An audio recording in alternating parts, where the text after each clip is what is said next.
I'll start over. I'll start by welcoming everybody. Maybe I'll say a few welcoming remarks, but why don't we do the roll call of the governing committee members first?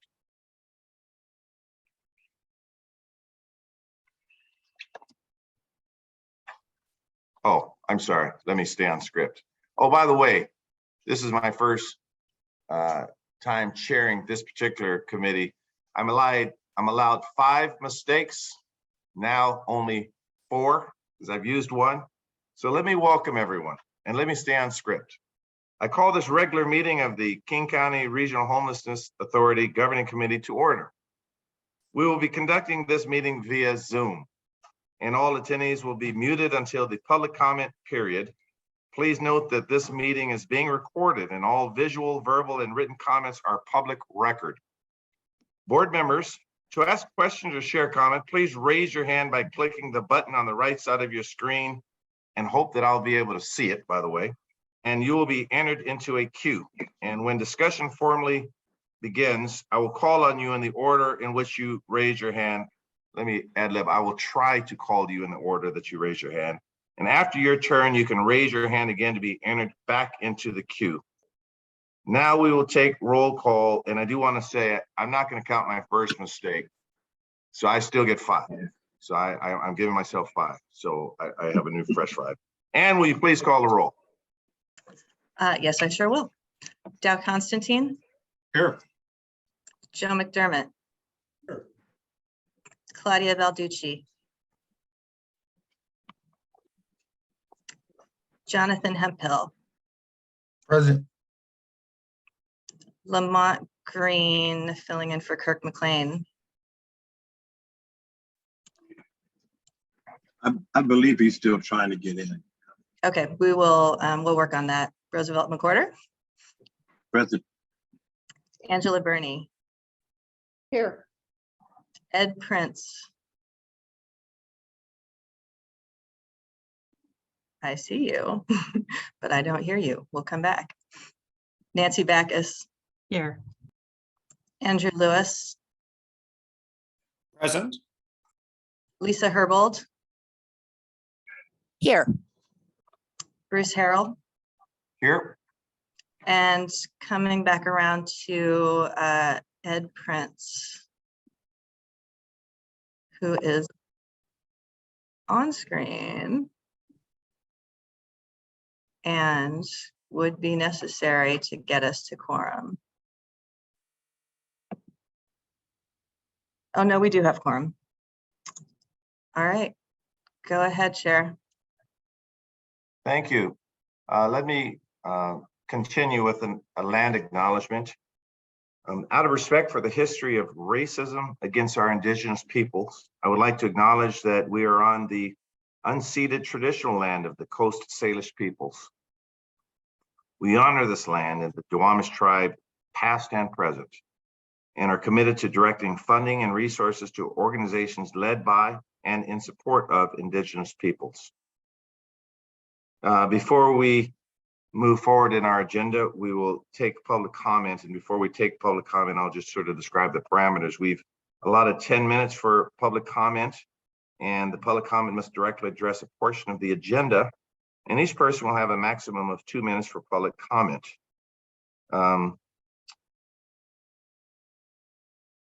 In addition, you may use the chat box at the end of the 10 minutes to provide a written comment from now until the public comment section of the agenda closes.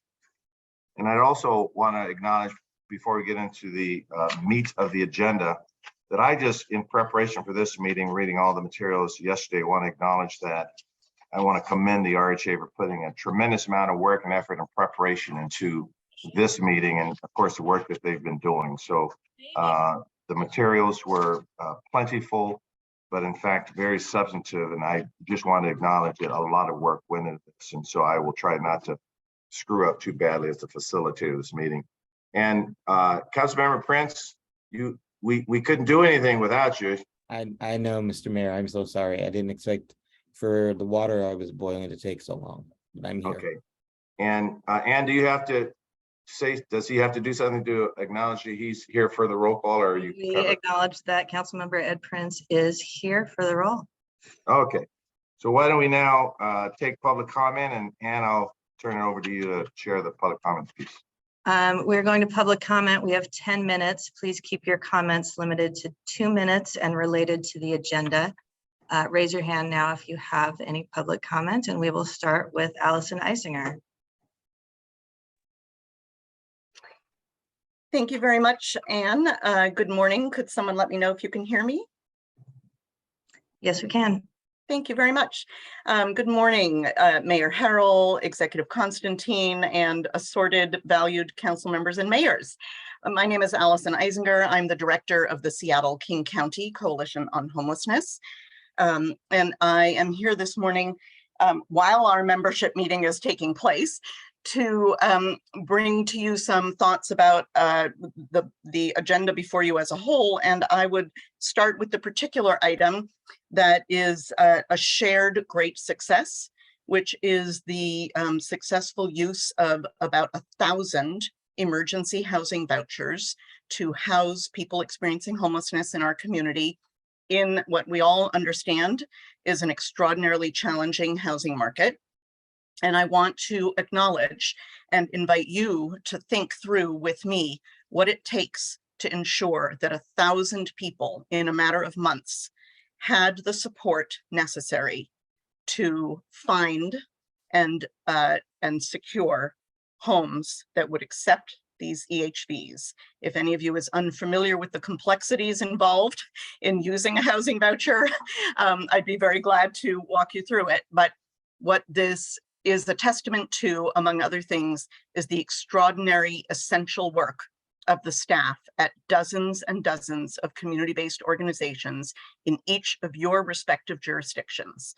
And on behalf of the members of the Coalition on Homelessness and our allies at the King County Alliance for Human Services and the Seattle Human Services Coalition, I want to invite you to ensure that your respective budgets and the budget of the King County Regional Homelessness Authority not only includes the $15 million necessary to address the extraordinary inflation that has essentially caused our workers in this sector to lose money by doing their essential work, but also includes sufficient funds to raise wages in our sector. Without these folks, we cannot do the work.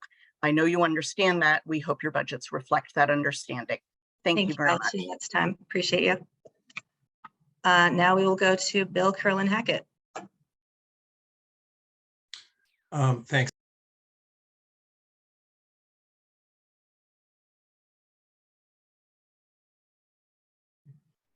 Hang on, Bill, we're having trouble hearing you.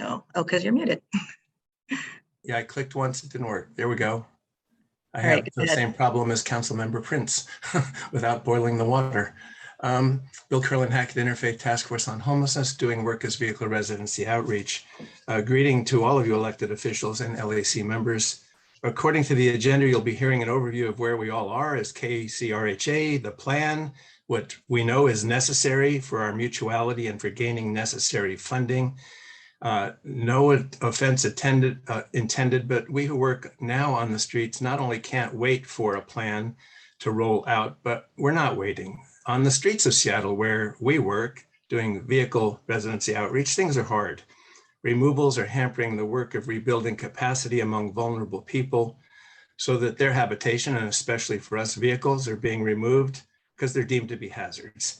Legal rules such as Martin versus Boise are suspect in terms of how they can be enforced, even with vehicles. Therefore, we're not waiting for the plan to reach us. Beyond our contracted work doing this outreach, we're starting right away safe zones, working with the city of Seattle. 4 or 5 RVs, services, safety, pathways to exit homelessness, good neighbor agreements with the businesses. We're not waiting for KCRHA system advocates to reach us. We're starting with pairs of companions to be aligned with homeless persons and couples, to be present to alleviate isolation, to reduce stigmatization and criminalization, and to avoid at all costs abandonment when people just lose hope. These 4 conditions sabotage well-being and any hope for what we all wish for, that is housing and stability. The plan lays it all out, and at the same time, we work to live it out right now. And what we say is all about is living it out right now in pathways to stability through vouchers, which we got some too, partnerships, listening, above all, refusing to abandon those for whom we make a plan. So bottom line, those of you on this board who are elected might agree to listen better to those of us working on the streets. Invite us in. Mayor Bacchus, I look forward to seeing you again soon, my mayor. But we need to talk to each other much more. Thanks. We're in this together. And as Allison said, we need you to fund what we're doing. It's hard, but we need it. Thanks. Thank you, Bill. Those are all the hands I see raised right now. Would anybody else like to provide public comment? If so, please raise your hand now. Julie Nielsen.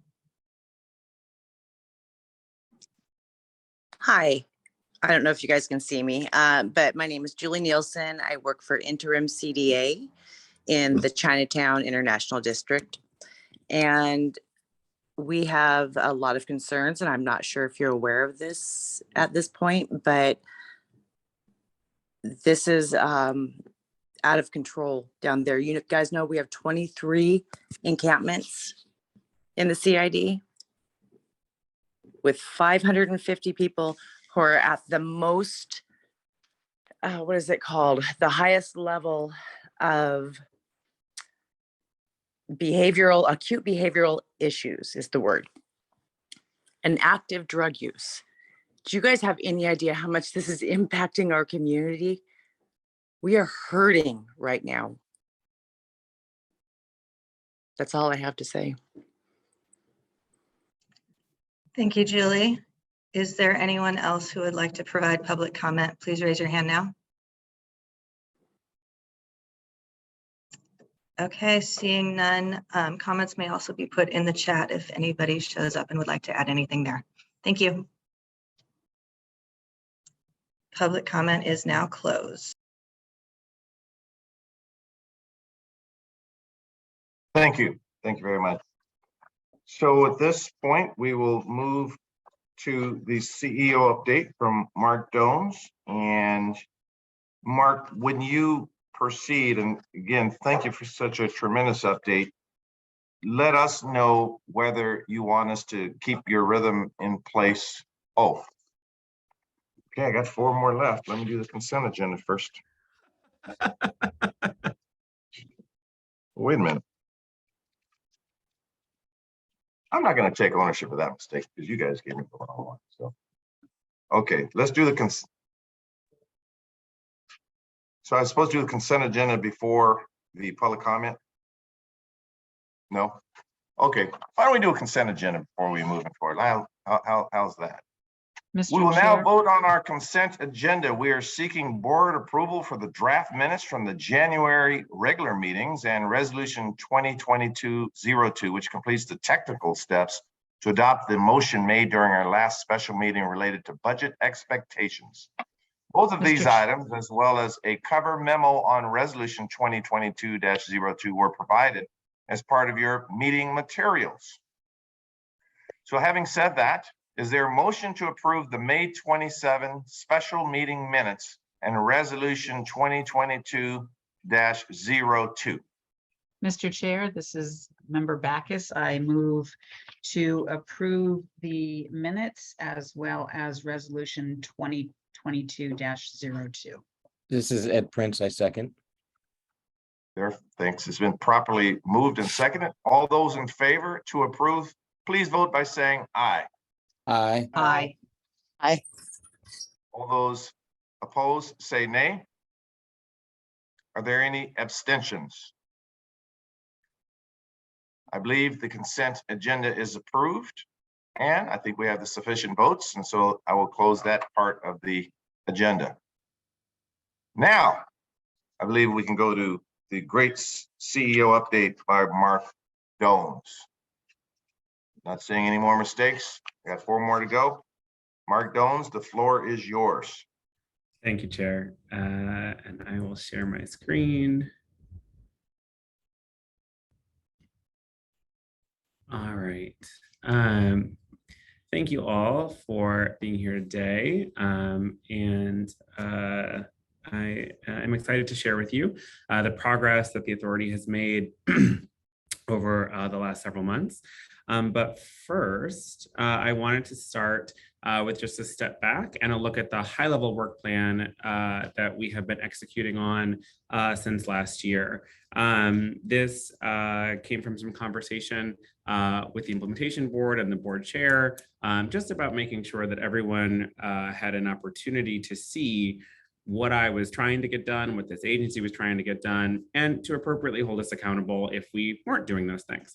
From April 2021 to December 2021, I was really focused on startup. As a reminder for the public, I know many of you were here, on the governing committee before I was confirmed. But when I began, we did not have any infrastructure.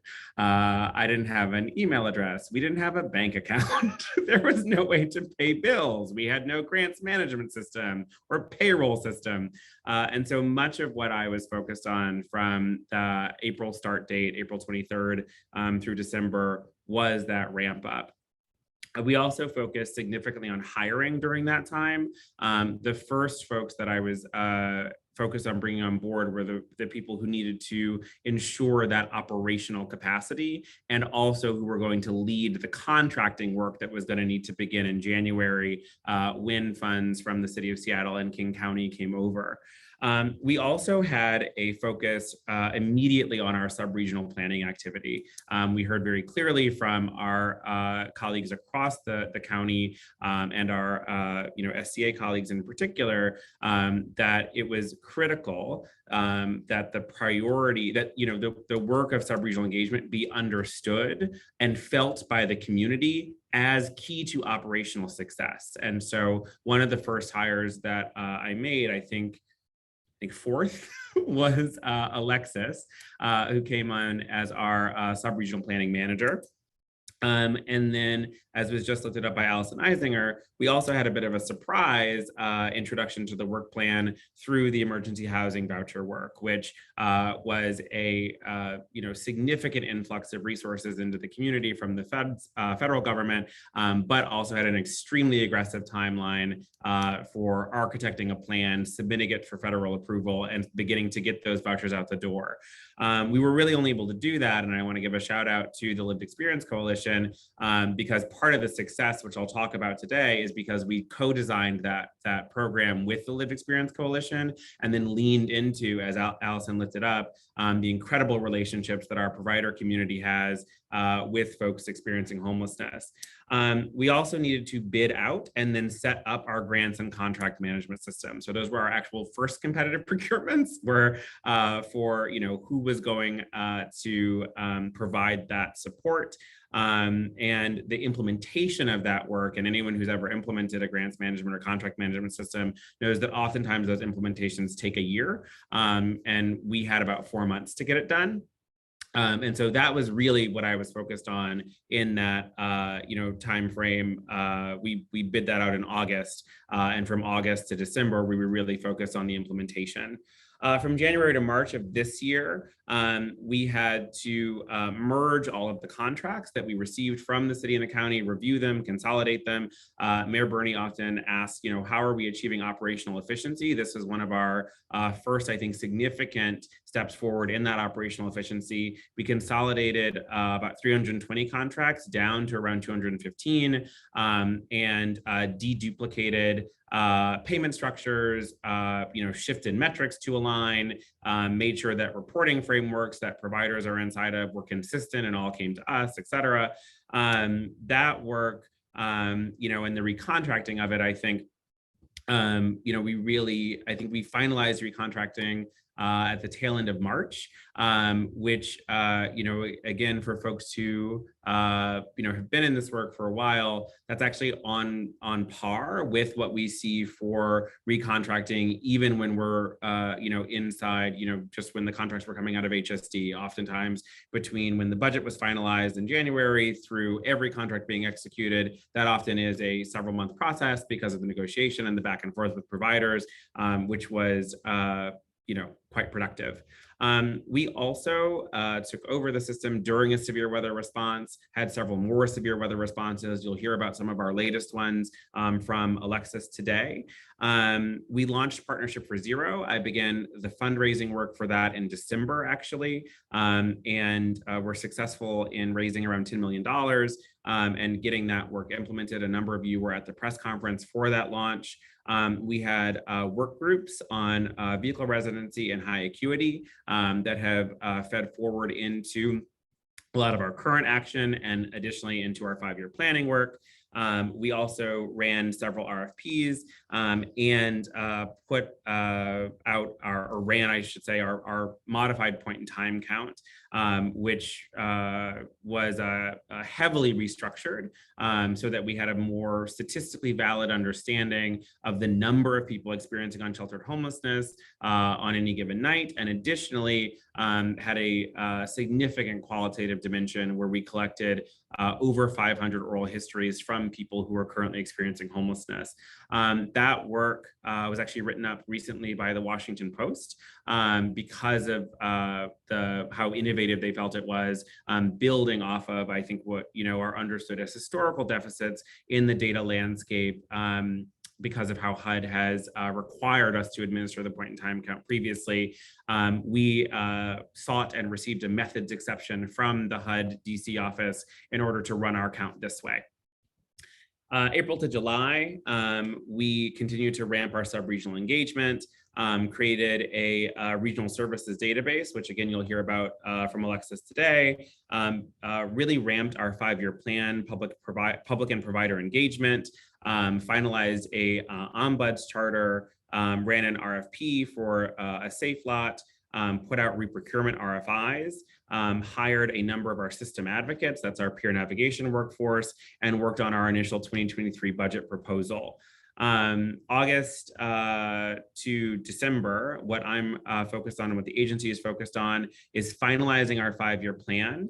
We're looking at a gaps analysis and modeling that builds off of work that is being done at the state level by the Department of Commerce, and also really brings in the qualitative data that we got from the point in time count to begin to understand what housing typologies are necessary and what service gaps might exist and how might we look at the funding of those.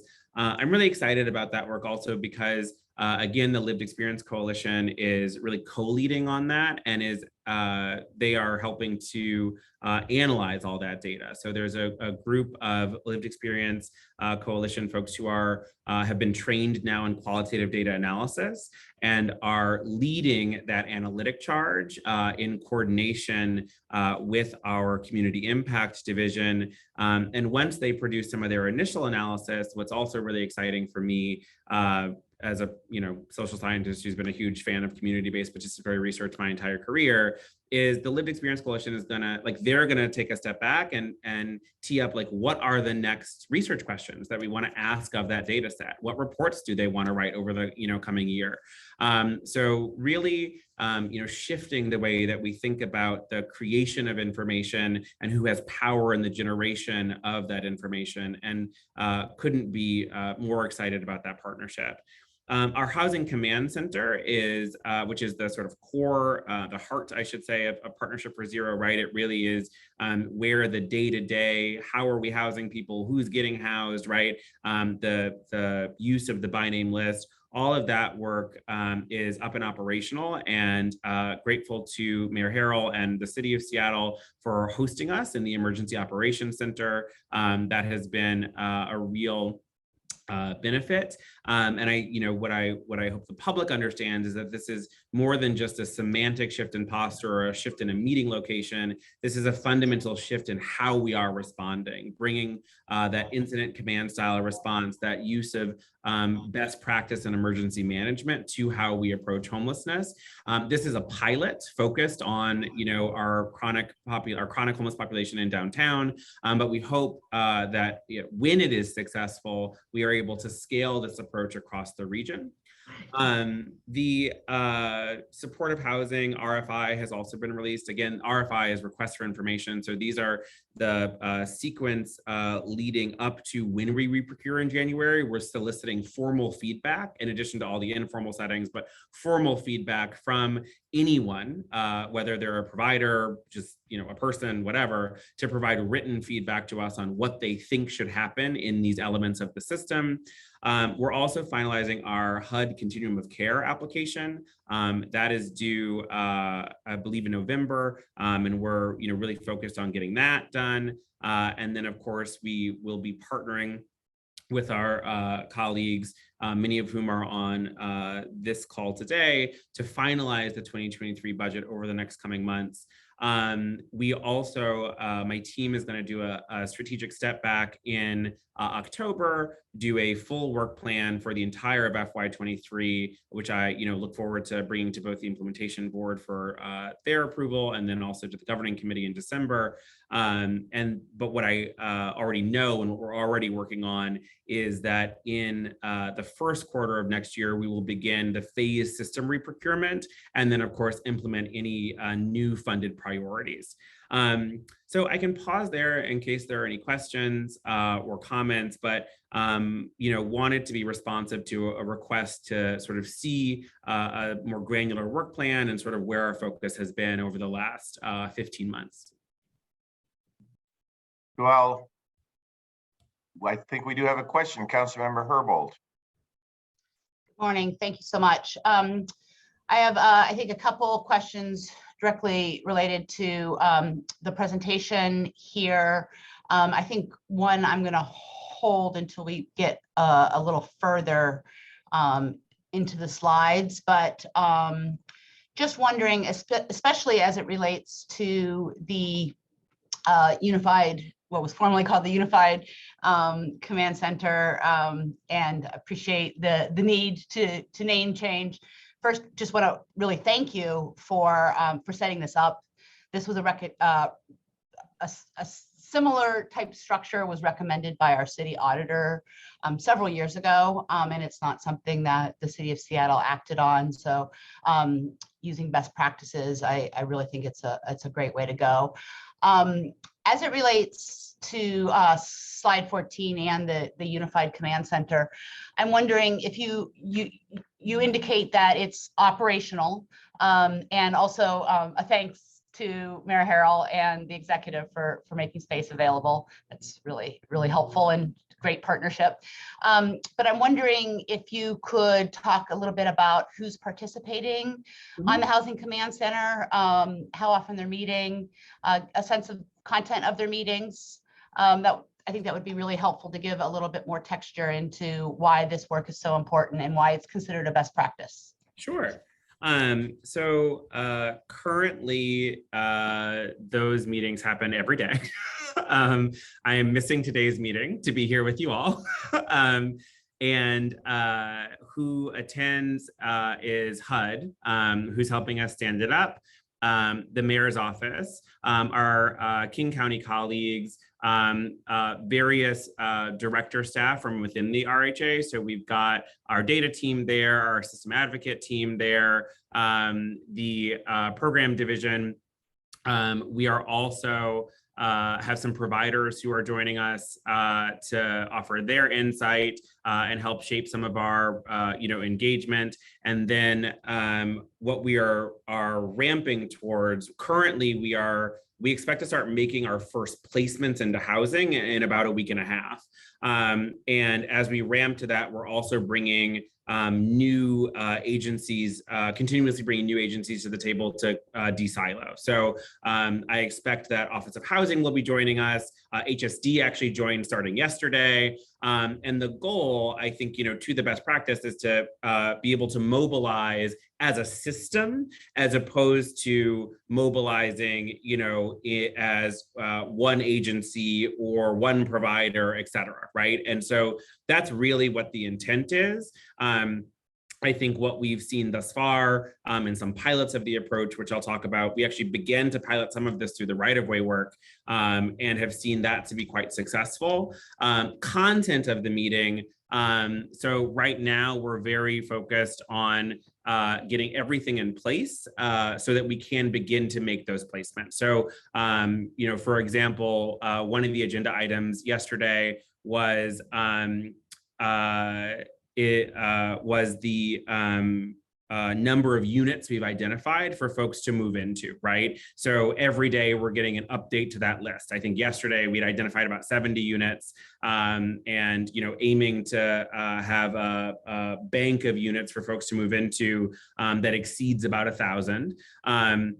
We are also, sort of structuring out paths, right? So like, making sure that we're able to identify when someone has all their documentation ready so that they can activate a placement into housing, right? That work, I think, is, all of the prep work. Starting when we begin to make placements, it will be who's on the list today to move, right? Are we good to go on that? What barriers exist? Who's in charge of knocking down whatever those barriers are by the end of the day so that the people can move successfully? And then we reset and do it again in the morning with a new list of people who are moving in. Thank you so much. No problem. Okay, I don't see any other hands, Mark, so I think you could keep going if you so choose. Sure thing. I also wanted to provide an update on some encampment resolutions that we've run over the last 2 months. We resolved 3 encampments with nearly 100 people housed. We have some more resolutions calendared in the next several weeks. This is through $49.2 million that we received through Governor Inslee's right-of-way safety initiative. What we are currently funding through that work is 58 units of permanent supportive housing that haven't come online yet. They'll come online a little bit later in the fall. We have 80 units of emergency housing. We've set aside $12 million to fund additional permanent supportive housing or master leasing, and are currently in really good conversation, again, lifting up our strong partnership with the City of Seattle with the Office of Housing about which is going to be faster in terms of getting those units online. And then we're also funding intensive outreach and service matching with Just Care and Reach. This is, collaborative work. So just want to give a shout out to WashDOT, Washington State Patrol, Department of Commerce, again, of course, the City of Seattle, King County, and my team here who have really shown up in some incredible ways to get this done. What I want to talk through, though, is that these encampment resolutions have been about us piloting an approach. And our goals were speed, a housing first orientation, and person-centered work, right? And one of the reasons why, the speed component is so critical is that, we've talked about this a lot. I've, certainly have been in conversation with many of you about this. But this is a crisis response agency and we need to act as such, right? And so for us, speed is about, that is the cornerstone of how all crisis response systems, no matter what they touch, are evaluated. How fast do you fix the thing is a real thing to be evaluated on. From our perspective, right, this is akin to what we would see in the medical space, right? Where it's, if a person has a medical event in the community, they can get themselves to the hospital, they can call an ambulance. But in all instances, right, we are trying to shorten the amount of time that it takes for a person to receive that care. The same is true for us, but it's about housing. And so what we needed to think through in this pilot is, we have unsheltered neighbors, we've got emergency housing, and we have permanent housing. And our goal is to get people inside as fast as possible, again, with that priority on housing.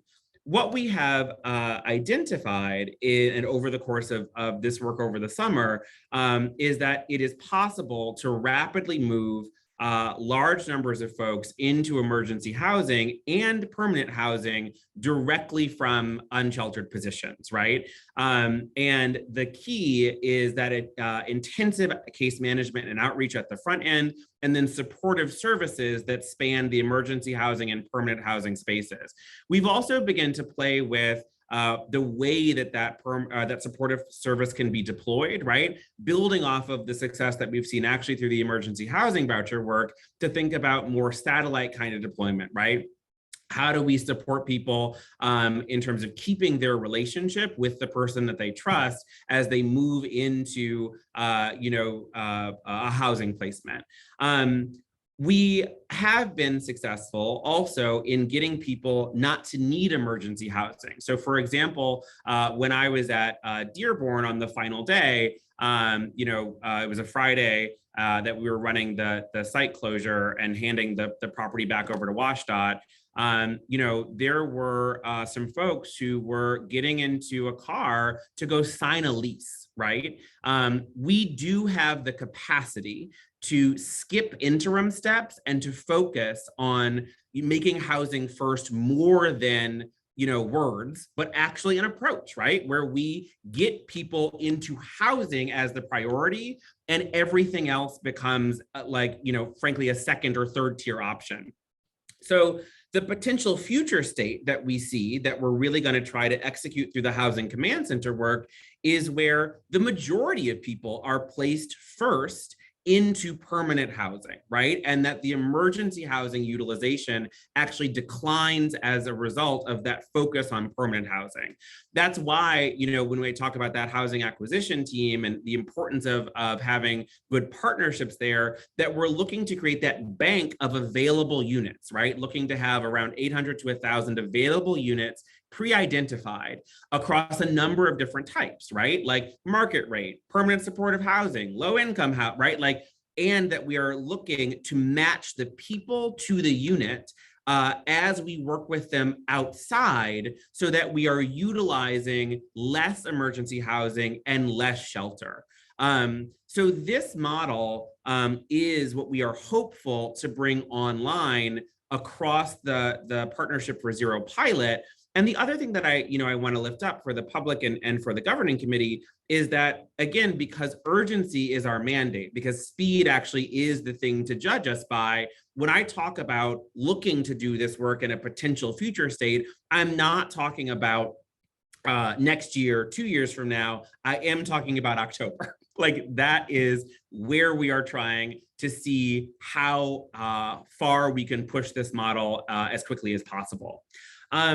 When I talk about emergency housing, this is a term that has become in vogue, but I want to put a little bit of definition about it with a little bit of photos. These are the units that we have currently in our emergency housing stock. So what you can see is that they are, they're full rooms with beds. Most of them do not have attached bathrooms. We can't afford it. But what we try to do is set up little water closets, right? The goal, of course, being, dignity and privacy and care, right? That supportive service connection in the emergency housing. Most of these, again, because of constraint, don't have full kitchens inside of them. We do look to provide microwaves, et cetera, and the spaces have full kitchens inside them, often multiple kitchens. So this is not if you can't microwave it, then good luck, right? There is a place to purchase food, store food, cook your own meals, et cetera, as people begin to pull their lives back together after the trauma of experiencing unsheltered homelessness. What I will say is just that, this is reflective of a gamble that we took in our budget. And I say gamble in the sense that, we asked for this before we ran the pilot. And so in that sense, I think I was confident that these things would work, but I want to, draw the connection for the committee and for the public that, our asks for additional funding for emergency housing and our asks for additional provider wage support the things that we have identified as working in the pilots of the right-of-way work and look to expand inside the Partnership for Zero work. The last thing I think I have for you all today is just an update on, the work that is happening downtown. So we have 17 system advocates who are outside right now. literally, I watched them leave as I was coming into the office today.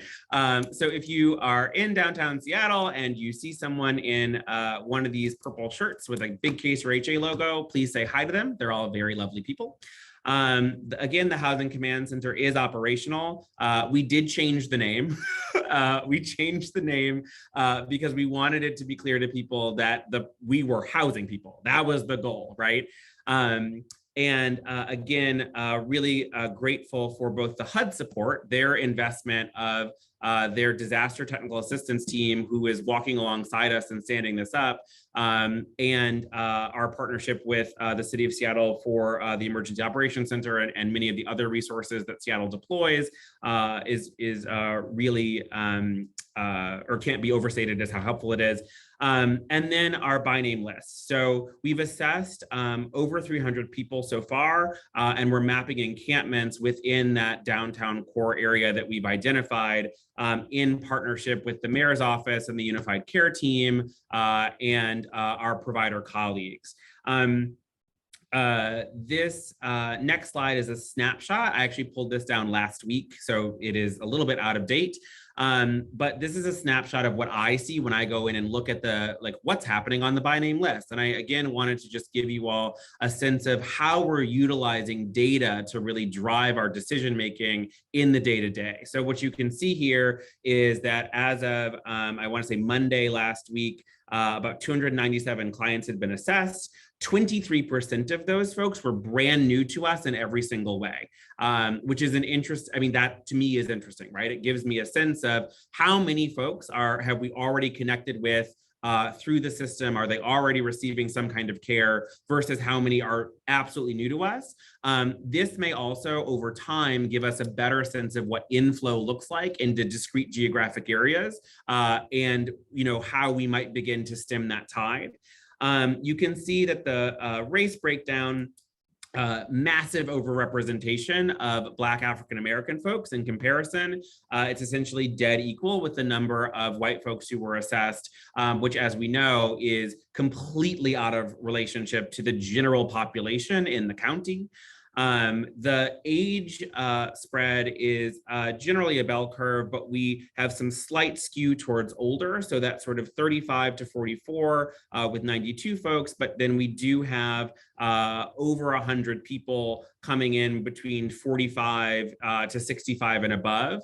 This tells us something about, again, the kinds of services and supports that folks might need. There are, enough folks who are older there that we're going to have a plan for them that doesn't involve any kind of return to work, that is very focused on connecting them with either permanent supportive housing or other kinds of age-related care so that they can safely and comfortably age in place. The other things I think that are interesting here are the vast majority of folks, if you look at household composition, are single adults. So these are not, we're not talking about families, we're not talking about young adults, we're talking about, the single adult population. And the majority of folks assessed are male far and above, with about 203 folks identifying as male. So all of this data really feeds into the daily operations of the Housing Command Center and the work that the teams are doing in order to sculpt and craft which units we need to go after, how many of them we need, right? Like, it is possible for us to have a targeted push around a specific number of units for elderly folks because we know how many elderly folks we need to be accounting for.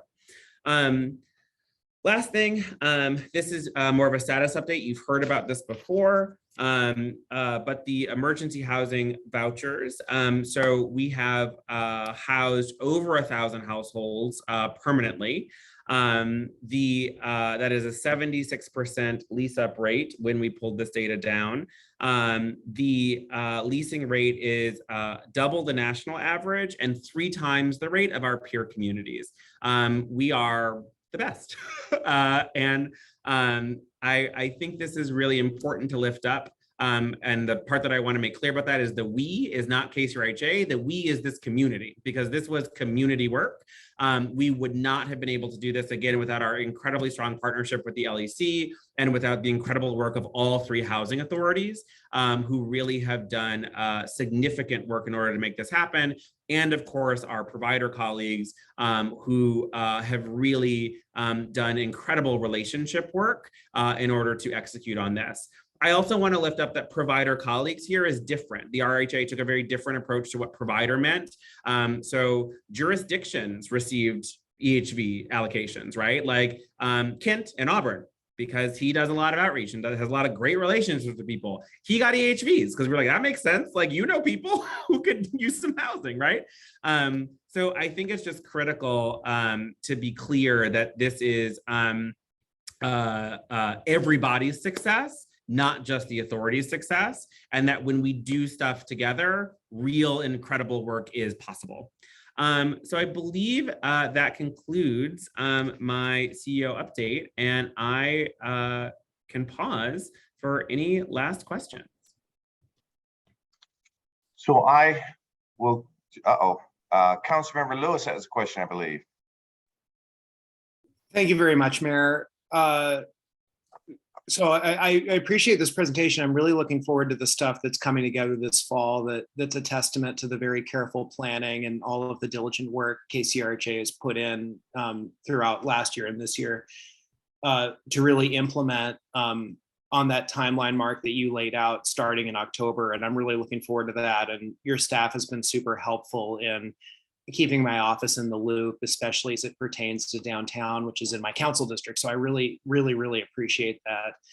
I wanted to go back. You alluded to looking at strategies to increase the amount of shelter options we might have, like enhanced shelter options with shared bathroom facilities and shared kitchen facilities.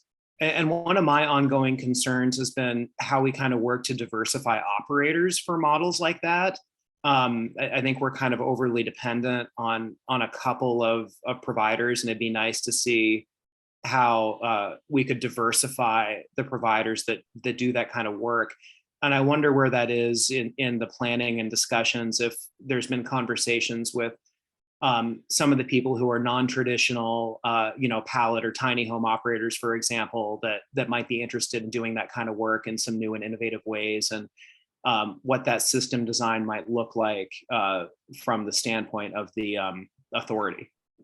I think, thank you, Councilmember, for the question. I think, from my perspective, our ability to diversify operators is contingent on their ability to staff. And so in my experience, what I have, when I talk with folks about pursuing this emergency housing model, a lot of people are like, yes, I would bid on that, right? Like, yes, yes, yes, yes, yes. Am I going to be able to staff it, right? Like, what are the rates that are gonna be attached to that in terms of like, salaries, et cetera. And I think, for many providers at this point, this conversation is broader than the RHA, broader than, this specific sector, but human services, right? The sort of caring economy broadly needs a sort of big, large scale salary adjustment in order for us to continue to retain and attract talent. And so that, I think, is what we have identified. Obviously, we made an ask in our budget proposal, but I think that's where I'm seeing a lot of folks struggle with actually like getting past, yes, we endorse the concept and would love to see this in our community, and getting into, and I'm going to write an application for it, is this going to pay for enough people at the right salary point? And, sort of related to that, I can't have programs where, say I'm DESC, right? Can't have a program where in one part of the shop, people are making one salary, and in another part of the shop, people are making a different salary for roughly the same work, right? So it becomes quickly a broader, how do we adjust across the board? What we will say, or what I will say, I don't know if everyone else on my team would say it, so I'll just speak for myself, is, certainly when we ran our bids for shelter earlier this year, we got some new folks. So for example, PDA bid which is how we got to the emergency housing models that we've been able to scale currently, because they were embedded in Just Care. They were a new entrant into that sort of shelter operation space, and have done a really exceptional job.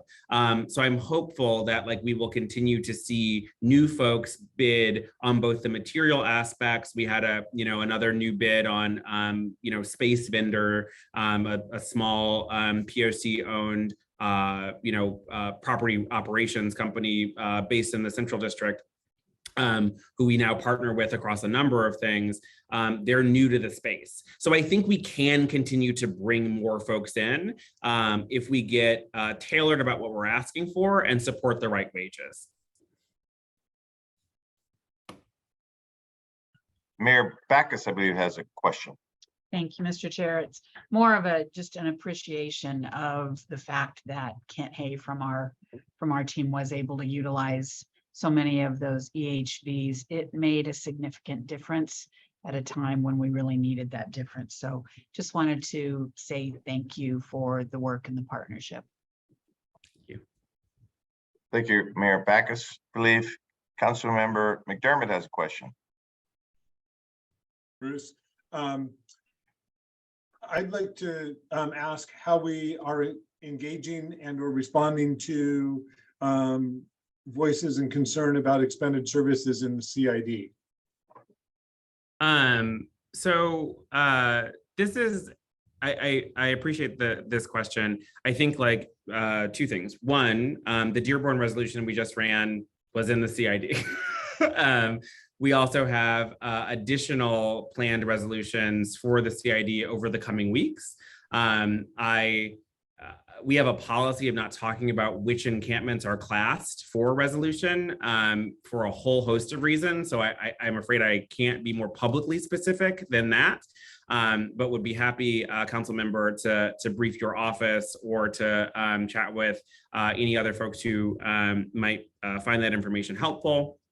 And then the other thing that I will say is that, the CID for a lot of reasons is included in Partnership for Xero. It is in our downtown core map. So the authority is fully activated in the CID. Our system advocates are there. We are mapping, those encampments. We are connecting with folks in order to drive the resolution in the CID on par with everything else that we're looking at in the downtown core. So I would hope that, residents of the CID understand that the authority is all in on meeting their concerns and understand that there is a significant unsheltered presence in that area. And we want to be, absolutely an active part of the solution, again, in the next couple of weeks, not years from now. What I also want to lift up is that, I think that there has been some concern about the SOTO shelter expansion. I think that from our perspective, there were a number of important conversations. One, I just want to be really clear, the authority is supportive of that work. That's not a question. That work was predicated on necessity, that the shelter that has been there since the beginning of COVID was going to close. And we simply cannot afford a bed contraction of that scale. The county took this opportunity to partner with us and City of Seattle and the previous administration to drive the acquisition, right, a long-term lease on that entire plot of land. And from that, right, also we looked at what other services we might cite there. So the overall expansion of services dedicated towards people experiencing homelessness actually isn't that significant. We're talking about adding some micro modular, so some more tiny home style capacity and some vehicular capacity, probably RVs, right? We're not talking about 400 new beds, which is a number I've seen over and over again. But that isn't what's happening, because we are not adding 400 spaces. We are adding, I think, probably less than 100 spaces. And The other thing I'll say is that because we are partnering with the county, there is other critical health and behavioral health infrastructure that's going there, right? Like we are going to see the sobering center move to that location, which does not just serve people experiencing homelessness, right? Like there is going to be other behavioral health support cited at that location, which is for everyone in the community. And so I really want to push back on the narrative of, you know, this giant homelessness complex being cited. It is a thing that has been there for years at this point.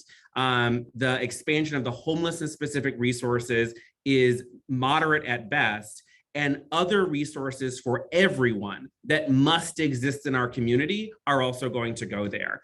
And again, you know, I welcome a conversation with anyone who needs to sort of dig a tick deeper there. And I'm hopeful that in the coming weeks, as we ramp resolutions of other encampments in the CID, that the neighbors will feel that impact and feel our meaningful attention to the issues that they are raising. Thank you, Mark. Let me play the role of facilitator and inform everyone we are effectively over 20 minutes behind on our agenda, and we have some other updates. I know I have Mr. Green and Councilmember Herbold in queue. So, and I had just a closing point I wanted to make. So if we could maybe tighten our responses a little bit and maybe have these as the last two questions, that would help us all. Councilmember Herbold and Mr. Green would follow. Thank you. Super short question here. As it relates to identifying locations for encampment resolutions, we've heard questions from the public and advocates about how encampments are being prioritized beyond being within the Partnership for Xero boundaries. I thought I had heard before that you're working on a prioritization policy, and just interested to learn more about that. Yes, we are working on a prioritization policy. We are in really close coordination with Mayor's office on that. And I have a meeting about it this afternoon, actually, to hopefully get some final lingering questions across the finish line, and then we'll elevate it for approval from Mayor Harrell, who certainly needs to sign off on it, given the impact it would have inside Seattle Metro, and then also to the implementation board as well. Very helpful. Thank you so much. Thank you. Mr. Lamont Green, you have the floor, sir. Thank you, Mr. Mayor. I just want to say really quickly, there's been some of the summer encampment resolutions that were handled really well. And I think the Dearborn encampment resolution was another great example, in partnership with Just Care and Reach. But not all of the encampment resolutions happen that way. And I think it would be great as a community if we can come together and have a kind of best practice so that the Dearborn encampment resolution was the norm. It was a win for everyone.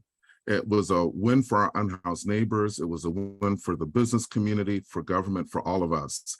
And so it proves that we can have encampment resolutions that work, and that's really humane. And so I would just really urge this committee and the implementation board and all of us as stakeholders to come to a unified approach on encampment resolutions. And then the last piece, Mark, just really quickly, I know that you mentioned that the system advocates in the original plan that this could be something that's funded by Medicaid. And so I wondered, how are we doing with getting federal dollars to help pay for the wonderful work of our system advocates? Good. So we, thanks for the question. We secured a little over a year of funding to ramp into Medicaid billing, but how they are structuring their caseloads and the kinds of case notes that they're taking and all that is Medicaid compliant. And we have technical assistance from Corporation for Supportive Housing to make sure that that all lines up. So the system advocate team should become self-sustaining on schedule. Thank you. Thank you, Mr. Green, for your comments. I'm going to try to move this along. I don't want to shortchange anyone, though. I did want to make one closing comment on your presentation, Mark. That is, on slide 10, you don't have to pull it back. On slide 10, you had a very effective model that shows not only the speed by which we're trying to house people, but the supporting services, and sort of the end goal is permanent housing, of course. So that's the slide where you had all the arrows going to permanent housing, which I like. I continue to think in my strategies as the mayor as then what goes beyond permanent housing. I'm a firm believer that not only do we want to house people, not only do we want to get people supportive services, but what kind of supportive services? I like them to hone a skill, get a job, reconnect with their family, the whole continuum of what I personally call self-optimization. Who does the person want to be, not just housed? Now, we are a regional homelessness authority. I understand that might be out of your pay grade, but the city and the county and the other cities, I know that they have investment strategies that move on just from the house, right? So as we think about how we continue to change the narrative in this city and indeed in this country about what we're trying to do here in this county, that there could be another arrow after permanent housing and supportive services, which goes toward the pathway of really the person becoming who they want to be. You know, I use the analogy in some of my talks about third graders. Everyone out there that's really struggling with, they were in the third grade, hopefully, and they were energetic, and how do we get them on the path of their dreams? So it goes beyond this kind of model. When I just see the person in permanent housing, it goes, it's sort of like the what next. So I don't need a response. We'll talk offline about maybe what that can look like. But I always get excited when I see the supportive services, permanent housing. I'm thinking, shoot, we can even keep going a little further if we want. Okay, I'm off my soapbox. So any other comments to Mark before we move on? Good. Great job, Mark. Thank you for that. Okay, let me get us back on track and try to give some time back. Our next agenda item is to review the nominees of the KCRHA Implementation Board, and all three current vacancies arose when an individual had to resign from their position, and the materials you received last week provided more information on each candidate's background and the skills or characteristics they contribute to the Implementation Board. And so the nominations were made by King County Executive Dow Constantine, the Lived Experience Coalition, and myself. Excuse me. They are, and I hope I'm pronouncing Okesha's name correctly, but I'm going to pronounce it the way I only know how at this point. Okesha Brandon, who would of course replace Harold Odom. We want to thank Harold for the great work he has done and continues to do. Ben Moritz, who will replace Helen Howell, and we know, excuse me, we know the great work Helen continues to do, of course, as well.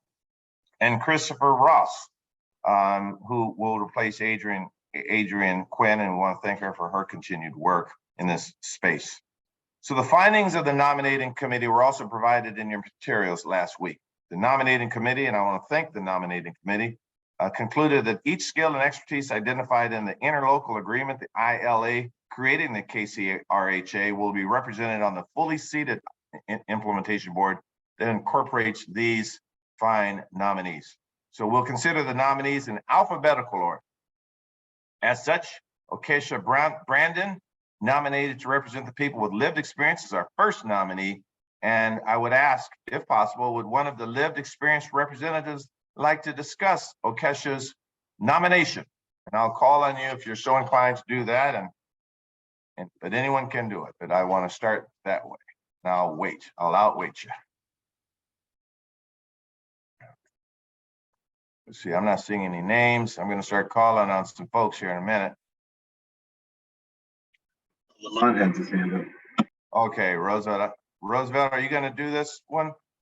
Oh, I'm sorry, Mr. Mayor, you wanted us to mention briefly a little bit about Okesha Brandon. Is that correct? Yes, I'm sorry, Mr. Green. I was reading and probably nobody was paying attention. So yes. So we're going to go with Okesha's first, and I'm going to ask that one of you, thanks for bailing me out, by the way, one of you discuss her nomination, just sort of introduce yourself, and then I'll call on a motion after that. So you could also motion, but if you'd be so kind as to just discuss why she's nominated, a little bit about her. Yes, sir. So Okesha Brandon has been doing homelessness advocacy work for quite a long time. She served on the COC board previously, on the community advisory group. She is one of the co-founders of the Lived Experience Coalition. She's an individual who have not only experienced homelessness, but has also experienced involvement in the foster care system. She brings a young adult lens that fills a much needed gap. And she is an artist. She has a group that she brings together called Red is for Love, that she brings other community members that are experiencing substance use and healing to work through those issues. And Keisha brings a real strong understanding not only of services. She worked as a case manager for the YWCA, working with youth and young adults. So she not only brings a lens of the struggles that our service provider goes through, her own personal lived experience, but she also understands the homelessness system interventions as well. Thank you, Mr. Green. And is there any other additional discussion or comments before I call for a motion to confirm? Ms. Green. I'm sorry, Ms. Brandon. Sorry, Mr. Green. And by the way, if those are wondering why I call Roosevelt, and that is because we grew up together and he used to block my jump shot when we were young. So I'm not going to call him Mr. McWhorter because of all those block shots he had on me. So any other comments from Mr. Green? Comments? Okay. Having said that, is there a motion to confirm Keisha as a member of the implementation board? So moved. Yes. Second. All right. Been moved and seconded. And I'll ask that you call a roll call vote, please. You got it. Dow Constantine, Aye. Joe McDermott, Aye. Claudia Balducci is absent. Jonathan Hemphill, Aye. Lamont Green, I, on behalf of Kirk McLean. Roosevelt McWhorter, Aye. Angela Burney, Aye. Ed Prince,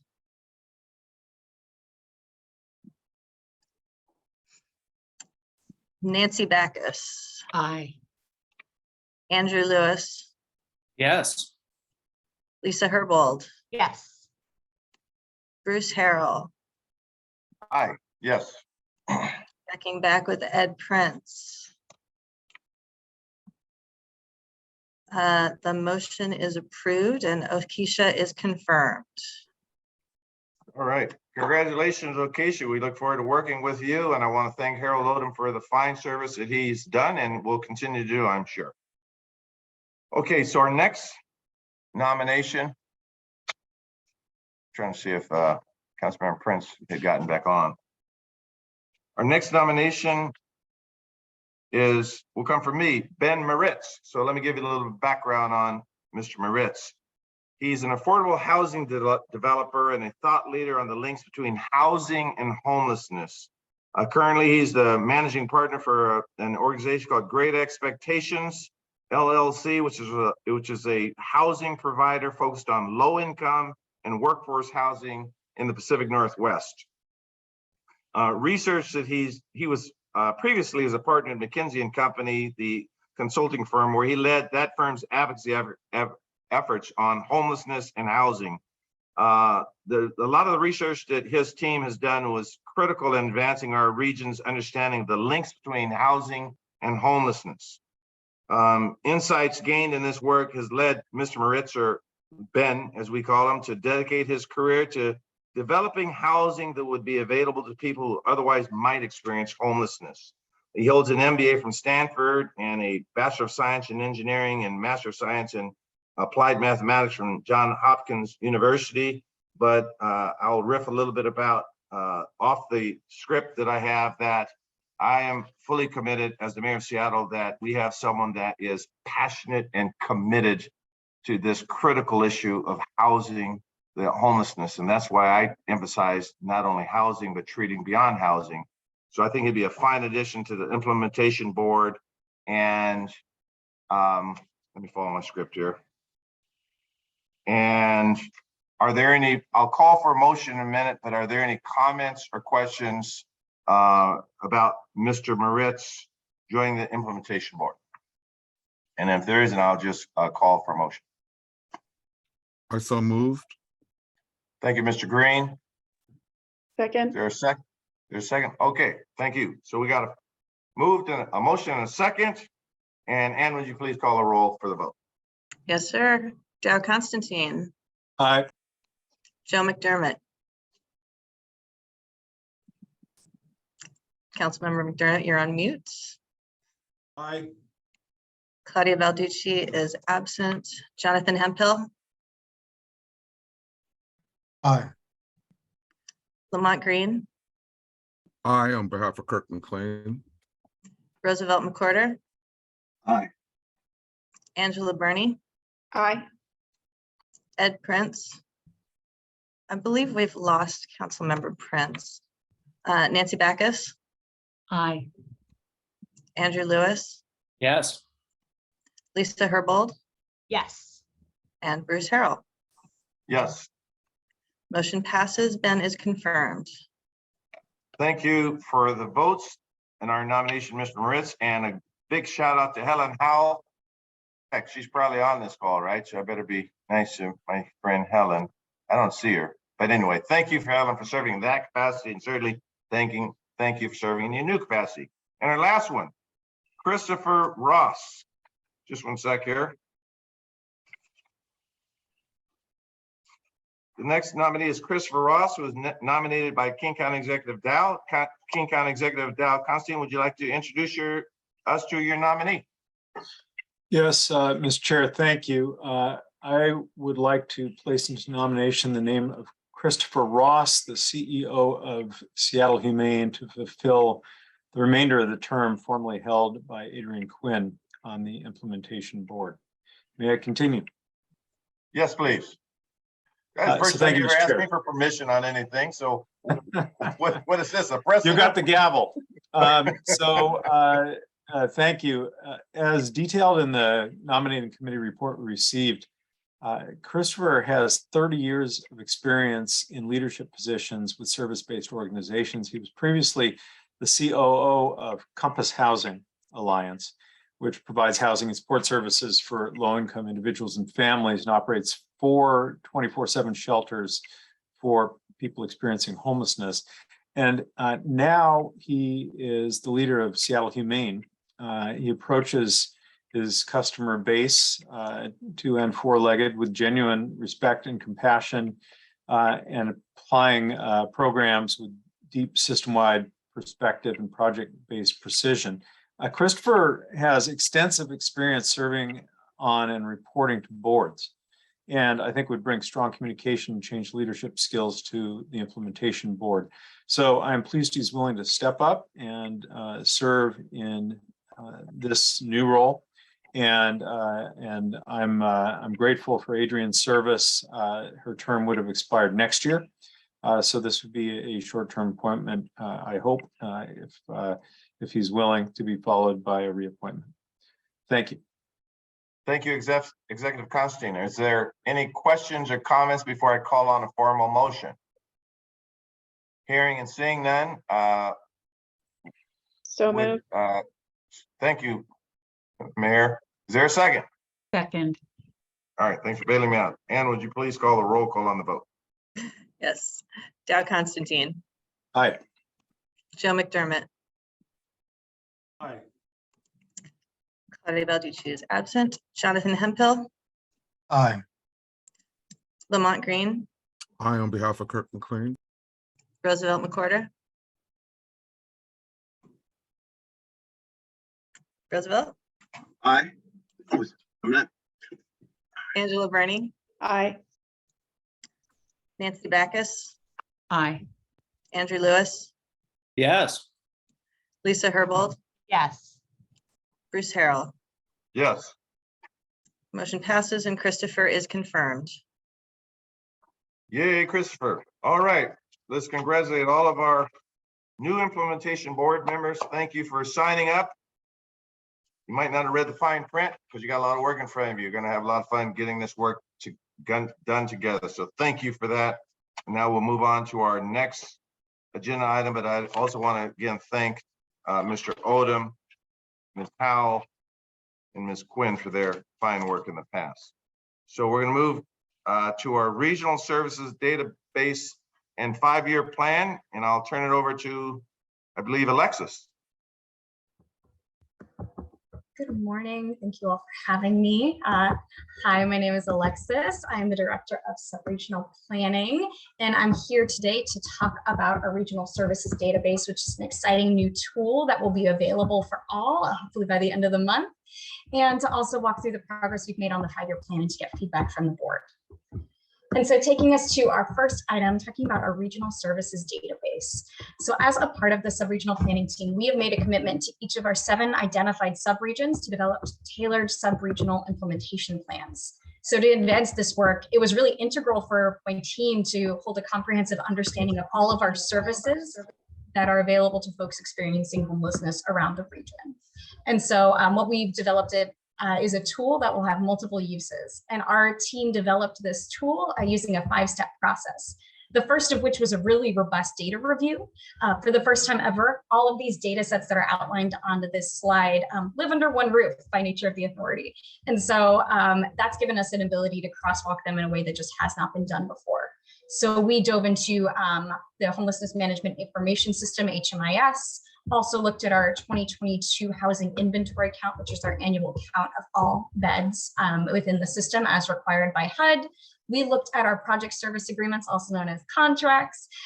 We also looked at coordinated entry data from our coordinated entry team, and then also did an extensive review directly with providers as well. And so while there's overlap in each of these data sets, they each carry some unique information about our system. And so doing our due diligence to consolidate and look across and capture those elements. And so I also want to uplift that we really also went deeper beyond some of the elements that are outlined in each of these data sets. And that was really driven by our engagement with the Lived Experience Coalition and with folks with lived experience.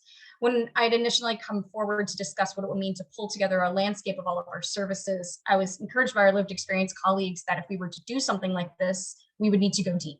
We would need to look at a number of programmatic characteristics because it's not just about a bed. It's about how long you can stay at that bed. Can you keep things under that bed? Is it a bunk bed? Is it in a room with other folks, or is there a door you can close? Can your dog come with you? Are there meals there? And if so, how many? What's the connection to behavioral health services and healthcare services? And so we ended up looking at over 30 characteristics across 450 different programs in our system.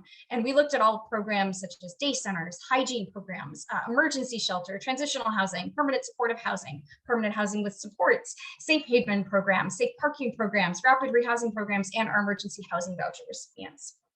And through that robust data review and collecting all of that information then takes us into the stage of coding out our data. And so if you look to the left, what we had compiled through that data review was a lot of narrative description responses. And so our team spending some really thoughtful time actually coding out specifically into categories and coding into a data system, which allows us to run specific filters to take really specific looks at elements of those characteristics as outlined.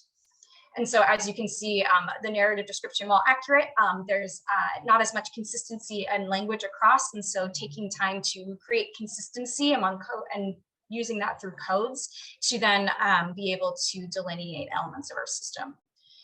So we took these coded responses and did some quick synthesis for each subregion, and we started workshopping what we found. And so throughout July, we ran a series of workshops in the Seattle metro area by council district across subregions, and essentially reflected back to community partners and system partners what we have found, and really posed the question, did we get it right? Does this feel consistent with your understanding of what services are like? Are there things that you were hoping to see that you're not seeing here? And we got some really great feedback in terms of not just adjustments to be made or inaccuracies that have been found, but then also adjusting this to ensure that we're actually building out a tool that's useful for folks to use practically. And so that takes us to then our last stage, and ultimately what we've built. We have created our most comprehensive data set, sortable by type of program, by city, by sub-region. You can look and filter across all of the characteristics to be able to look at specific elements of our system in a very nuanced and specific way. And so I want to outline 2 examples of how this could be used. For example, if you wanted to look specifically at programs that are serving single adult men, maybe this person that you're trying to serve has a dog and is located within North King County, with just a couple of clicks putting in those parameters, it would auto-generate and show you all the programs that person would be able to access. And conversely, if you wanted to enter into have a conversation with our East King County partners, for example, I'm now easily able to pull up and filter and say, show me all of our East King County programs. And this will just be tremendously helpful to ensure that we're coming into conversations from a place of accurate understanding of what the reality is in terms of services.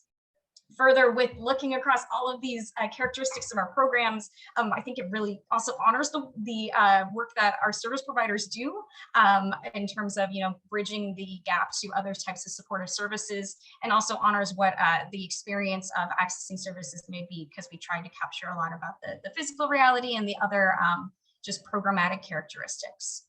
I think this now begs the question of when will it be available and how do we keep something like this updated? So we are positioning for a public release of this tool by the end of the month. Internally, we are working to create a systematized way to ensure that we can keep it update and have a quarterly updated version available to the public. And how we are doing that is really focused on, we have a centralized portal where all of us are inputting changes that we learn about in the landscape. I think I'll draw on one example where I had done a site visit recently, and upon the site visit, the ED introduced that they had just brought on board a new behavioral health specialist, and that program did not previously have a behavioral health specialist. And so I would then go into our centralized little portal and share that this program has a new behavioral health specialist, and then our cross teams group that is devoted to upkeep and systemization would essentially look through all of the captured responses about changes to the system and update the resource accordingly, and we would do a repost. So we're really excited about what we've built. We know it's just the beginning of having a really robust and a nuanced understanding of the nature of our services, and hopeful that we've created something that will have multiple uses and just be helpful for all of us. And so I will pause there and eager to take any questions folks have about what we've built. Thank you, Alexis. Let's see if we have any questions. Mayor Backus, please. Thank you, Mr. Chair. No questions. Just once again, this is a tool that it could take hours for this type of work to be accomplished when we are looking to house those in need. So what a wonderful tool to be able to utilize to get our friends inside at the time that they most need it. So thank you for the work on this. I've been looking forward to seeing this after we had chatted, and kudos for all of the great work. Thank you, Mayor Backus. I'll second that emotion. Are there any other questions or comments? And Alexis, I think you'll continue, correct? All right, please proceed. Wonderful. So taking us to another big item for discussion, the 5-year plan, and how we're really looking at the 5-year plan as our strategic roadmap to transform our system. And so our intent for our discussion regarding the 5-year plan today is to do a review of the work done to date and review the proposed system goals before you today and how we landed on them, discuss some of the supporting draft objectives and the framework for objective development, and then, of course, receiving feedback from the board, direction from the board on how to proceed, and closing out with discussion about timeline. So starting us off in discussing, we are really trying to build on a lot of community work and previous plans that have been done. So we have looked to the regional action framework, which was a robust community-led effort, but then also looking to the things that we've learned from our working with community partners for the past year. I know my team alone has engaged 500 different folks around the region. When we also then look at subpopulation reports, such as the Youth and Young Adult Cardia report, the Ingersoll report for LGBTQIA folks accessing services, services. We ran 40 workshops in July. We have our base building spaces where we're meeting with providers by program type to have discussions about program performance. We have our continued work with the Lived Experience Coalition. We have the two work groups that were mentioned earlier around vehicle residency and high acuity. We have been heavily engaged, and in fact, our team took a moment to reflect on and do a quick back of the napkin estimate of how many different folks we've just engaged around 5-year plan strategy and goals, and it came to about over 1,000 at this point when it comes to engaging and trying to build on communities work. So I want to start with that at the forefront. We are not starting from the beginning. In fact, at this point, we know a lot. It's a matter of getting very specific around what are the actions that need to happen in the next 5 years to really mean for substantive change in addressing homelessness. And so further centering, our core values remain the same in this work. We're continuing to uphold this commitment to centering lived experience and leading with a racial equity lens. And as we've been reminded and encouraged by our Lived Experience Coalition leadership team, everything that is within our 5-year plan must operate within this paradigm. As a reminder to the public, our founding legislation requires use of equitable decision-making and operating under these principles. And I think you all will see that commitment reflected in everything that's coming through in our 5-year plan.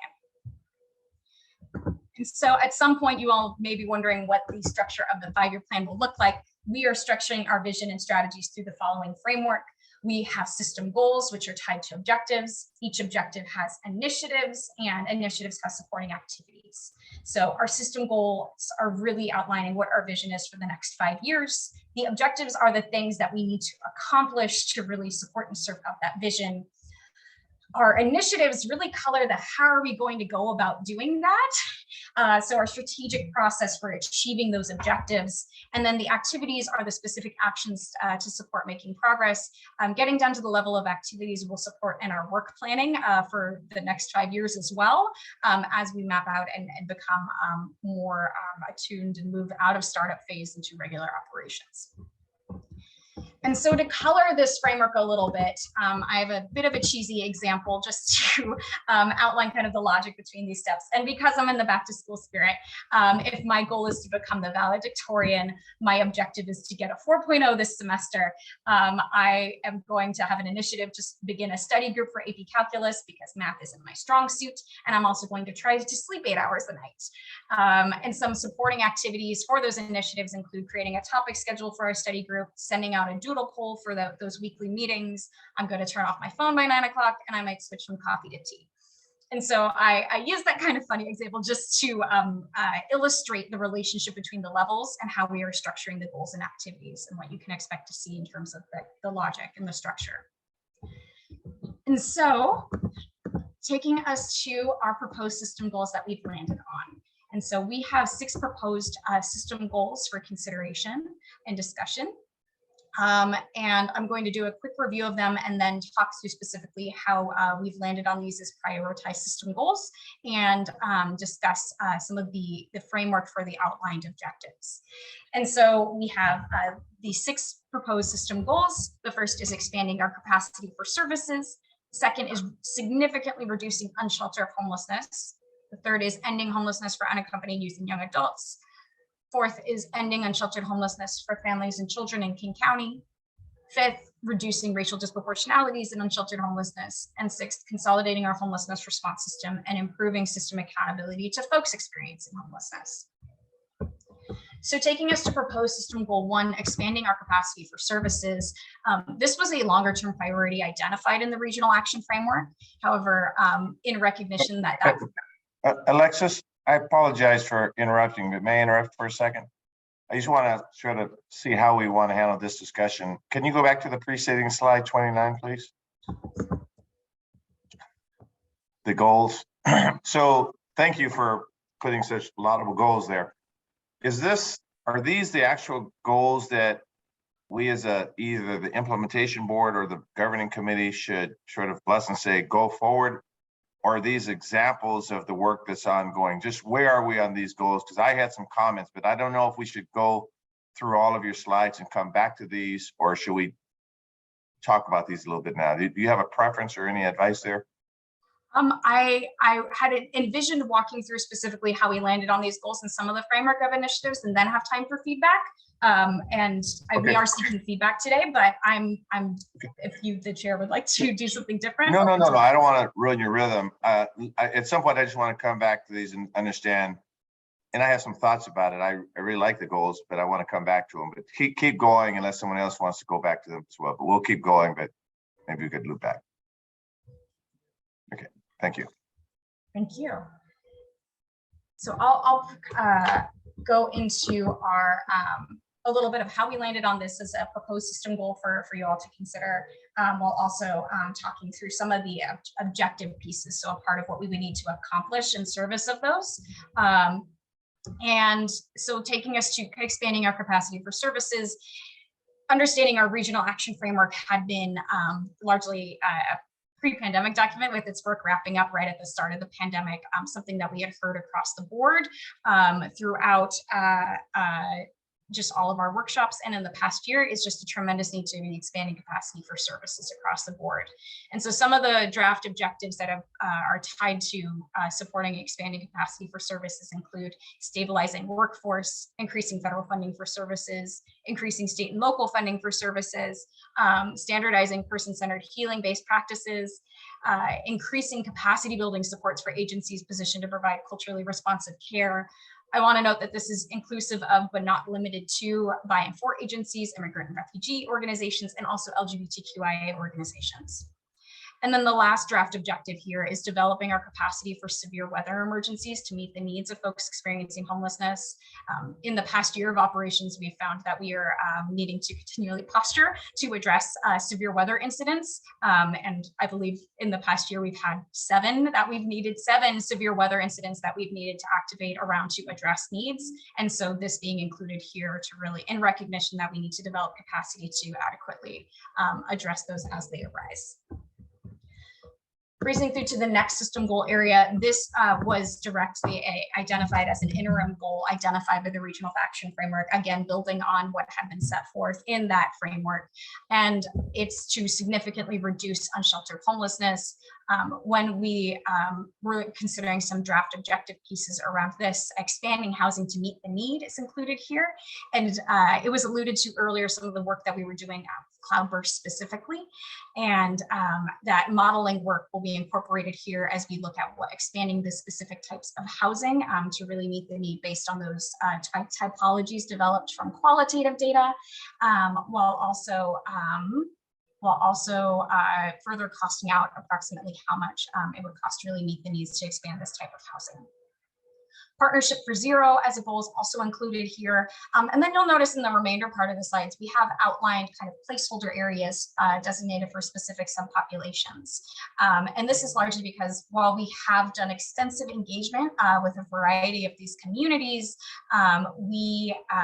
we are also at a point where we want to ensure that these are community driven, and we are working with community partners that are actively supporting these communities to ensure that we're hitting the mark, we're hitting the right target and really aligned in terms of priorities. So as we move forward with developing objectives and initiatives that are more subpopulation focused, we are working with community partners to ensure that we are centering what they're seeing, but then also we're working to ensure that we have folks lived experience of those of the homelessness, and also holding those identities a part of finalizing those objectives and initiatives. And that's the next big tranche of work underway. Taking us to our next system goal around ending unsheltered homelessness for youth and families. Similarly, we'll be working with our community partners, our family shelter providers, and families with lived experience to develop this objectives under this goal. And further, this was also an interim goal identified by the Regional Action Framework.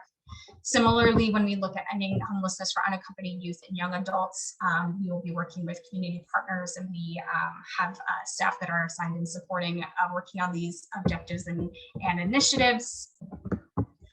Looking further at reducing racial disproportionalities in unsheltered homelessness, that continues to be a strong priority as we're looking at this, and also want to uplift in just the past year of engagement. We've heard loud and clear from immigrant and refugee partners the need to have specific strategy in addressing the needs of these communities.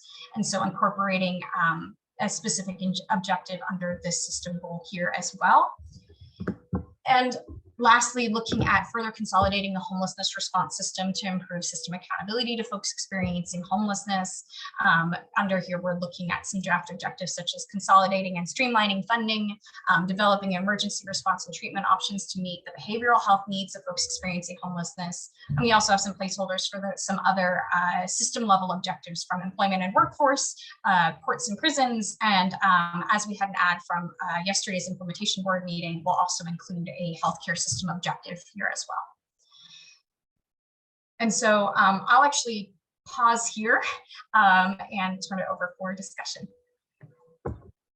Thank you, Alexis. What a great presentation. I had a few comments, but I don't want to abuse my power here as the facilitator. Let me make sure someone else doesn't have any questions or comments before I hog the mic.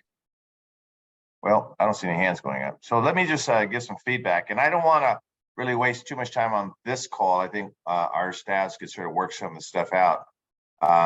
But let me say, number one, great work, laudable goals. And I like the way you sort of put some things out there. When I looked at this last night, I see that on goals 3 and 4, we are really saying in our 5-year plan, let's end homelessness for youth and young adults and for families and children. But then number 2 is conspicuous that we're saying just significantly reduce unsheltered homelessness as opposed to end it. So can you, again, I don't want to have a lot of discussion here, but I noticed that we could have said end unsheltered homelessness, and there seemed to be a conscious decision to not say that, but to end it for 2 other demographics. So you can respond to that email. And I'm just going to go through the concerns I have all at once, okay? On number 5, which again is a goal that we should have to reduce racial disproportionalities in unsheltered homelessness. I think we all know that based on historical trends and institutional racism that people of color are affected disproportionately. I think everyone understands that now. We just need to figure out how to address it. But even if we have unsheltered homelessness populations in proportion to race. For example, if African Americans are, I don't think this is accurate, 8.4% of the demographic. Now the unsheltered homelessness is 8.4%. There's no disproportionality. That's still not a good thing for anyone. So I was sort of curious in terms of that goal, if we had a more, I guess, a lofty goal of sheltering everyone, wouldn't it just erase the disproportionality, because that's truly our target? So I always, when I see a goal about reducing disproportionality, I still don't want anyone to be homeless. And so I wonder if that's, how do we address that issue? And I think the last portion of the goals is one of our strategies, at least in Seattle, are to think about how do we activate, and actually the RHA is doing a phenomenal job here too. How do we activate everyone else to help us with this work?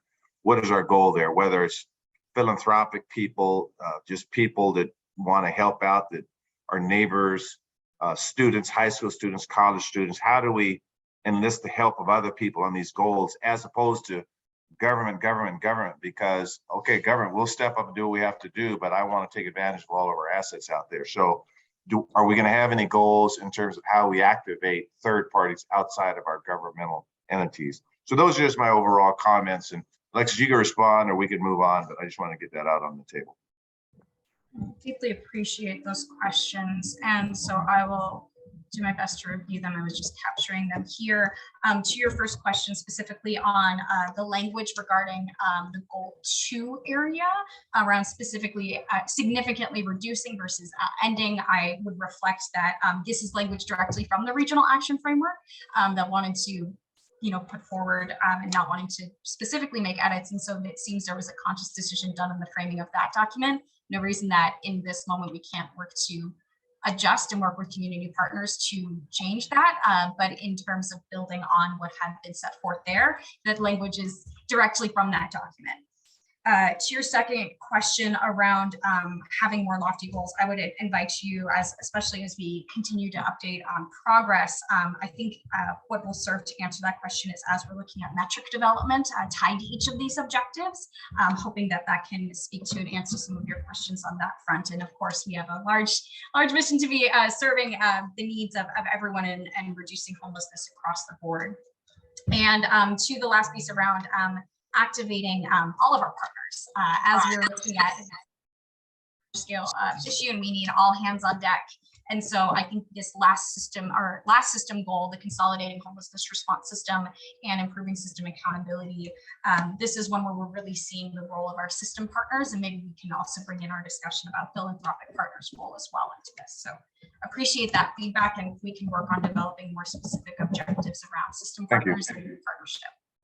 Thank you, Alex. Mr. Hempel, I see that hand raised. You have the floor, sir. Thank you, Chair. Hello, Alexis. I guess for me, I really appreciate this presentation. I think everything is on point, and I deeply appreciate the questions of Chair Harrell. I guess what my follow-up commentary is around the youth component piece. I am very interested in how we delve deep into that, because I know as a subpopulation that's one of the critical ones and needed to, I would say, truly end homelessness, right? If you young people that go into homelessness, they grow up and then they go into the adult homelessness, or they go into the family homelessness. And so what I would like to see is more emphasis on that component and brought out more in these presentations. And then also I know that public comment from our last meeting, we had some Youth Action Board members that would have loved to do we had talks about doing a presentation to the governing committee. And so I would also tie that into that work, is essentially possibly having youth and young adults that have experienced homelessness that have been mandated or appointed and taking the initiative to do this work to come in and speak about strategies or their experiences, et cetera. And then also within that partnership with Xero and that housing command center, a really good focus on youth and young adult homelessness, all the way down to actually being targeted. And so that's just some of the things that I wanted to say, but again, I appreciate this presentation. If I can fix this camera, I know it's always, but that's why I'm never on it, as always. All right, thank you. Thank you, Mr. Hempel. Wise words. Are there any other questions? Alexis, you had 2 more slides, but do you need to go through those last 2 slides, or are we good? And should we move on to the severe weather? I think I can breeze through the last 2 slides and just share, since we had spoken to it before about the cloudburst gap analysis. I see Mark has their hand raised. Okay, Mark, you have the floor. I just wanted to chime in with some breaking news, Chair, if I may. The state audit of the RHA is complete. The reports are released. No findings. Our financials are clean. Our accountability is in compliance. We run a good ship over here. I just wanted the committee to know as soon as I knew.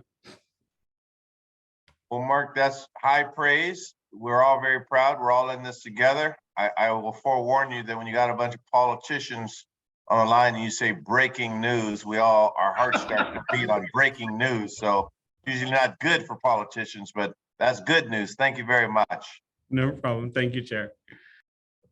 Go ahead, Alexis, you have the floor. Well, thank you. Well, now I'm in even a better mood. So taking us to, we talked a little bit about the gap analysis. We'll have some numbers to be able to work with very soon. And just closing out this topic with what you can expect to see from us. We are now fully focused on bringing forward and really developing those objectives and initiatives with community partners. And we will be making sufficient progress over the next month with an anticipated draft 5-year plan in November, and looking again towards a December approval. And so you will continue to hear updates from me and from the team on this topic. Very good. Thank you, Alexis. Okay, you continue to have the floor on our severe weather response. So as mentioned earlier, we are continually needing to posture to address severe weather incidents. So wanted to talk through some of the heat response work that we've done. My team, inclusive of and also additional programs teams, have been really fully deployed for addressing heat response. To walk you through a little bit of what severe weather response looks like, when we look at when we get the forecast, we check in with our jurisdictional partners, with providers, to clarify and confirm what spaces will be available for folks to access and at what hours. And we also work in partnership with public health to clarify what kind of resources may be available. They have a warehouse, and we are in close collaboration around resource deployment from that front.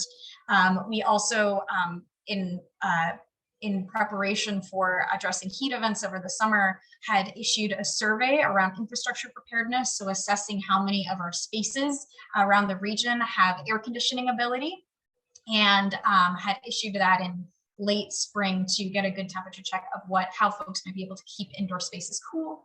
And on July 20th, we also send out our initial offer of $2,000 for service providers to purchase cooling supplies.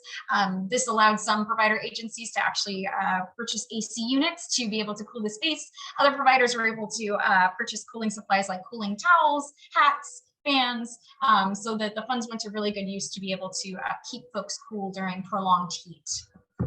And so that's a bit about how we prepared and prepare when we get forecasts in about heat response. When we look at the prolonged heat event that we had at the end of July, we decided to deploy a new strategy where we stood up cooling canopies. And so these were kind of overhangs, not quite full tents, but overhangs that allowed for seating. We had cooling fans at them, and we set up 3 of these cooling canopies, one in White Center, another in Georgetown, and another in Shoreline. And these locations were decided strategically based on what we were seeing when we looked at heat maps, as well as looking at our map of services. So identifying these areas as not having spaces or proximal resources or cooling sites to access. These cooling canopies were made possible through the support of service providers, so that should be uplifted in our team in many cases. As you can see, our amazing community capacity manager, Tony Machacha, in this picture, he was out driving around supplies to all of the sites throughout the heat, and a lot of our team also was deployed to doing direct outreach to reach folks. And we also activated City Hall. We activated sub-regional coordination calls to allow for a daily time each day for sub-regions to check in and talk about what was happening, discuss utilization rates, discuss resource needs and what we were seeing. And ultimately what we were able to do throughout that prolonged heat event, the cooling canopies served nearly 680 folks based out of them. So that includes people who walked up to access services at the cooling canopies, and also outreach that stemmed from the cooling canopies. We really learned in that people want to stay within their community, and at those canopies we were able to provide cooling supplies, so people could walk up, sit in front of a cool fan for a bit, grab a bottle of water, and be on their way, and that being sufficient and really meaningful support. It should also be uplifted that these cooling canopies provided connections to resources and services on site. The benefit of having a service provider direct there and able to start connecting folks to housing resources, it was a great opportunity. And I know there are actually some folks who had accessed the canopies and now are in specific housing programs as well too. So it was a new way to reach community and get folks connected with services. And so we're continuing to build relationships with partner agencies now to really plan around further using this strategy in the future. And that concludes, oh, I almost forgot. We went through our first smoke event the past week and are continuing to learn on that front. So coordinating closely, of course, with public health around air quality matters and releasing and distributing masks to strategic locations around the county to ensure that we have access. And that also involved some outreach to our jurisdictional partners, again, to get a pulse on who might be activating indoor spaces and where we could further provide supplies to keep folks safe. So those are my severe weather updates. Thank you, Alexis. All right.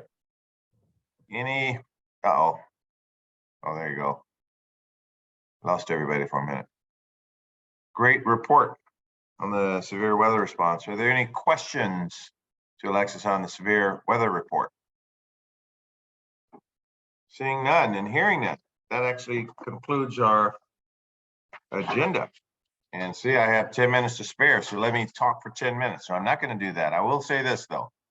First of all, thank all of you for your continued work on this regional response here at the City of Seattle. And I think I can speak for a lot of folks that we continue to stand with the RHA and our regional approach, that we are all in this together. Literally, this is our organization. We believe in what we're trying to do. And I really appreciate the level of, or the intensity of the work that the RHA has put into this presentation and the continued work that they do. So I just wanted to let everyone know how deeply appreciated this work is for what we're trying to do in the city and the county and the outlying cities. So any words of wisdom for anyone else before we move to adjourn?